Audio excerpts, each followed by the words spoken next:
Single ahaw ama ha ahaan mararka qaar way fiican tahay inuu qofku xiiso adiga. Waxay ku dareensiisaa inaad tahay qof muhiim ah oo khaas ah, sidoo kalena xiriirka ayay nooleysaa. Waxaa jiro habab cilmi nafsi ah oo aad isticmaali karto kuwaasoo keeni doona qof inuu aad kuugu xiiso adiga. Rag iyo dumarba way isticmaali karaan hababkan soo socda.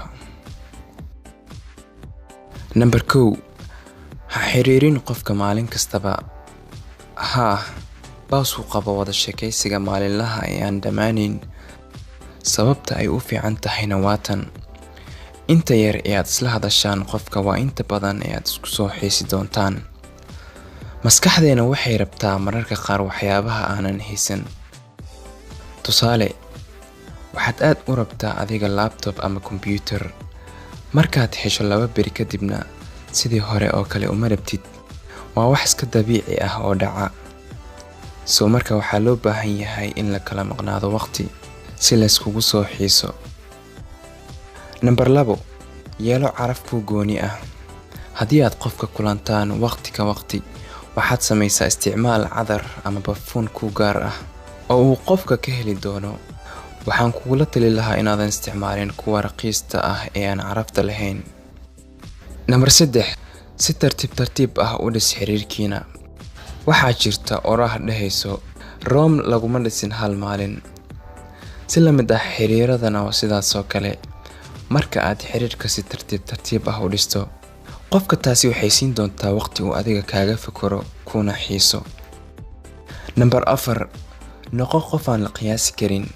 Haddii aad doonayso qof inuu kaa fikiro ama kuu xiiso adiga, waa tan wadada.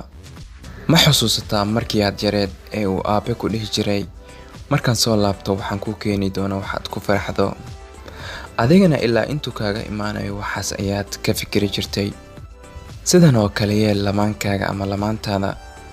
Tusaale, waxaad dhahdaa isbuucan dhexdiisa wax kaa farxiyo ayaan surprise kaaga dhigi doonaa. Waa hubaal isla markiiba aad ayuu u farxi doonaa. Ilaa inta aad surprise ka tusaysana maskaxda ayuu kugu hayn doonaa. Digniin, haddii aadan ka farxin doonin ama u samayn doonin wax aad ka ballan qaaday, marka hore ha ka ballan qaadin. Inta yar ee uu qofka ku qiyaasi karo waa inta badan ee uu kaa fikiri doono kuna xiisi doono adiga. Number 5. U dir sawiradaada. Haddii aad kala fog tihiin qofka, waxa laga yaabaa inuusan ku xusuusan waqtiga badankiisa.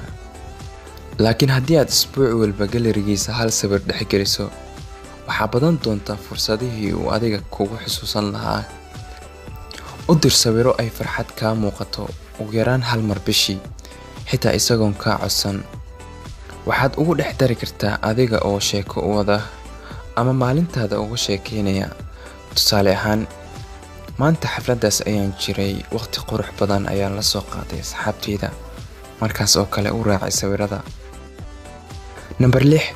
Noqo qof kalsooni badan oo aan qofna ku tiirsanayn. Tani micnaheedu waa noloshaada adiga xukuma. Wax kastana way kuu qorsheysan yihiin. Waad ogtahay waxaad ka shaqayn doonto. Waxaadna leedahay hadafyo iyo riyooyin ku gaar ah.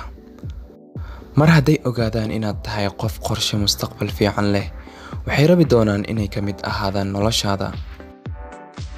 Number 7. Farxad ku muuji social media.